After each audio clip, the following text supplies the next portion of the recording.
Bonjour. Et pour une fois, un numéro un peu spécial, du sérieux. Du sérieux. Une fois n'est pas coutume.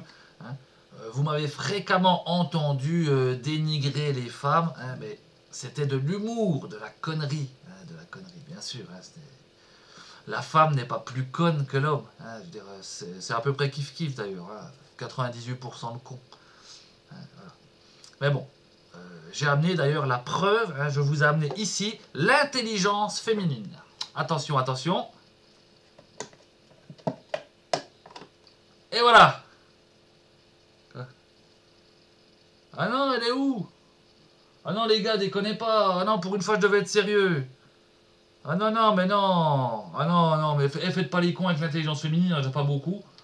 Hein? Bon. Oui, désolé, désolé. C'est les Rnaises là-bas, je sais pas ce qu'ils ont fait encore. Toi aussi. Attention, hein. Mais bon, enfin, non, non, mais sinon, vous pouvez me croire sur parole. De toute façon, le chien, vous le connaissez, vous l'avez déjà vu, il est con comme ses pieds. Il est con comme ses pieds. Et il en a 4. Autant vous dire, là. Et c'est un homme. Oui, enfin, c'est un chien. Mais... de toute façon, un homme et un chien, c'est pas très différent. Je veux dire, tu prends mon chien, tu le rases, tu lui mets des chaussures, une chemise, on voit pas la différence. Ah non. Et ailleurs, même sans le raser, tu mets des chaussures, une chemise ouverte au milieu avec une chaîne en or, et on dirait un Turc. Donc voilà. Si, les Turcs sont humains. De récentes découvertes archéologiques ont prouvé que les Turcs étaient humains. Oui. Enfin, c'est ce qu'ils disaient. Après, j'ai pas vérifié, mais je pense, oui, je pense. Oui, oui, non, donc, je sais plus ce que je disais, mais c'est ça. Oui, forcément, forcément.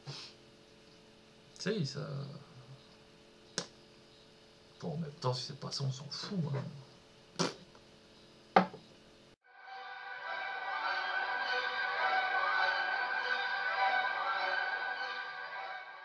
Ah, mais la nouvelle année, faut pas se foutre de la gueule du monde.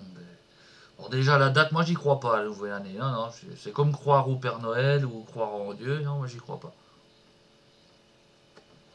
Le temps continue, et puis bon, de toute façon, en plein milieu de l'hiver, ça veut rien dire. Si encore c'était au printemps, puis que t'attendais que tout renaisse, refleurisse, mais même pas. C'est quand tout est mort. C'est complètement con, c'est complètement con. Puis bon, alors après, oui, l'année prochaine, tu crois qu'elle sera meilleure. C'est de pire en pire depuis 20 ans, quoi. T'es dans un pays esclavagiste qui pratique la pédophilie à haut niveau, et en grande quantité. Les massacres, les camps de réfugiés, là où les gens ils crèvent de faim, les camps de concentration en Israël. Non, faut arrêter, faut arrêter. L'année sera merde, bonne année mon cul, oui.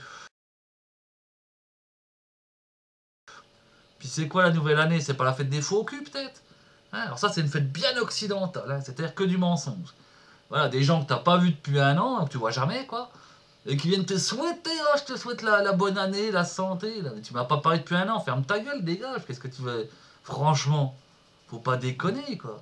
De toute façon, les gens qui sont le plus bonne année tout le temps à tout le monde, je les connais, c'est ceux qui sont les plus égoïstes, qui n'ont rien à foutre des autres, qui pensent qu'à leur gueule, c'est les plus gros faux culs de tous, en général. C'est une bonne manière, quand tu connais pas les gens, tu regardes ceux qui le disent le plus, et tu sais que c'est de la merde, voilà, c'est pas compliqué. Donc non, non, bonne année mon cul, si tu veux que ça s'améliore, un souhait, ça sert à rien de toute façon. C'est bien le principe du souhait, je te souhaite. C'est-à-dire que je ferai rien, je vais pas bouger le petit doigt, je vais faire aucun effort, j'en ai strictement rien à foutre. Mais si ça pouvait aller bien pour toi, tant mieux. Et si ça va bien pour toi, remercie-moi, c'est grâce à moi que je l'ai souhaité. Ouais, non, t'as autant adressé une prière au cul d'une chèvre, t'auras autant d'effets. Franchement.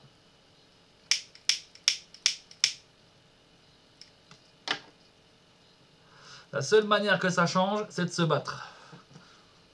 La révolution, la guerre, de toute façon la guerre ils l'ont déclarée, donc ça y est, moi je suis en guerre, moi c'est parti. Ouais, c'est parti. Là. Ouais. Et j'ai amélioré la technique. Ouais. Cocktail Molotov, tu connais? Très bon le cocktail Molotov, très bon. Mais j'ai fait mieux, j'ai fait mieux. Le cocktail Orloff. Ça c'est bon. Alors en fait, à la place de l'essence, tu mets du jus de veau Orloff. Donc c'est un plat en sauce, le veau Orloff. Et donc voilà, tu mets du veau Orloff à la place et c'est bien plus digeste déjà. Ouais, parce que cocktail Molotov, ça reste un peu sur l'estomac quand même. Alors ça passe beaucoup mieux. Donc c'est tout simple, tu prends une bouteille standard de 75 centilitres. 5 à 10 centilitres de jus de veau Orloff et 3 litres de gnôle. Et hop, cocktail merveilleux. Cocktail merveilleux.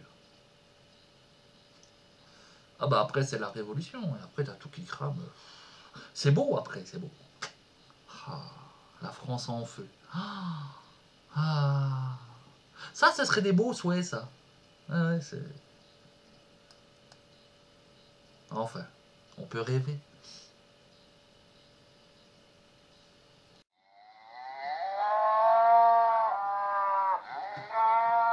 Alors, comment rester propre du soir à l'après-demain la fraîcheur instantanée. Conseil de beauté. C'est produit de beauté, ça. Alors, comment rester bien propre quand la vie fait qu'on n'est pas souvent là, hein, qu'on est souvent à l'ouest, hein, c'est pas compliqué. C'est pas compliqué. Tu prends, donc, quand tu rentres, après que t'aies vomi, tu vas jusqu'à ta salle de bain. Tu te mets la baignoire, et hop, tu ouvres les vannes magiques, et il faut savoir, le savon, ça c'est pas bon. Ça, non, le savon c'est pas bon. C'est de la merde, c'est de la merde. C'est de la merde. Ce qu'il faut, ils font aujourd'hui, la technologie a évolué. Hein. Ils font pour la machine à laver, il te faut des petits tac, tu mets, et c'est 3, 4, 5, 6 en un. T'as tout dans le cul, c'est extraordinaire. T'as le feu d'artifice, les étoiles et tout. Ah si, vraiment, si, c'est extraordinaire. C'est extraordinaire. T'as même le côté velours. Voilà. Donc toi, tu te mets la baignoire, tu mets la pastille à la machine à laver, mais pas besoin de la machine à laver. Parce que la machine à laver, ça fait du mal. Quand t'es bourré, la machine à laver, c'est un coup à vomir. Attention, attention. Oui, plus que d'habitude. Donc non, ne fais pas l'amour à la machine à laver quand t'as picolé. Bien sûr que non. Hein, donc tu te mets dans la baignoire et tu mets une petite... En plus, ils font maintenant, c'est des petites... Un petit ballon, c'est tout doux en plus. Donc tu peux déjà te gratter un peu si t'as envie. Hein, ou tu peux jongler, ça marche pas. Ça, non, parce que tu as déjà 3 balles dans les mains, donc ça, forcément ça marche pas. Et puis sinon, donc tu mets ça dans l'eau et t'es tout lavé, t'es tout propre. En plus, et des 30 degrés. Donc autant dire l'eau, même pas besoin d'utiliser d'eau chaude parce que ça, ça pollue, ça gaspille les chaudières. Tu mets de l'eau froide, toi tu tombes dedans vu que t'es rond comme une perche, c'est pas un problème. Et comme tu es à 37 degrés, tu vas réchauffer l'eau à 30 degrés. Et puis tout propre. Et puis tout propre. Ah si, franchement, je brillais. Je brillais tellement que j'ai glissé d'ailleurs. Faites attention à la glissure, ça peut faire mal. Ça peut faire mal. Mais sinon, voilà. Une baignoire, un connard, une petite pastille, ou un petit ballonnet, ça dépend. Ils n'ont pas tous la même forme. Mais en même temps, je les ai pas tous vus à la même heure de la journée, je suis pas sûr. Donc, et puis, puis d'attendre d'écuiter, tu vois, jusqu'à que tu redeviennes humain, la résurrection, comme on appelle ça. Et puis tac, tout propre, tout propre. Si, je suis tout propre, je suis tout blanc. Oui, non, mais là, je me suis lavé, ça fait au moins 3 heures, donc je suis plus tout à fait blanc, mais quasiment, quoi. Oui, c'est rosé. J'ai peut-être été dans un fumoir en même temps. Ça me rappelle quelque chose, un bûcheron puis un sapin. Enfin, on s'en fout. Non, mais ça marche, ça marche. Si je te dis, je suis professeur en scientologie, alors c'est pas rien quand même.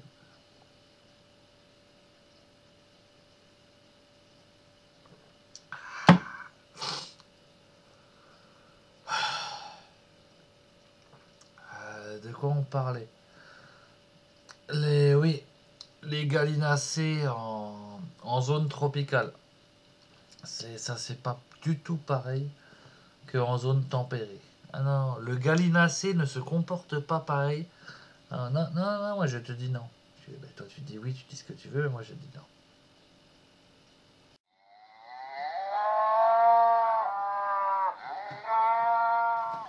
Alors pourquoi vermifuger sa femme? Eh bien parce qu'il faut savoir que si tu vermifuges pas, eh ben, dans le conduit de service, il y a des vers qui vont vivre là.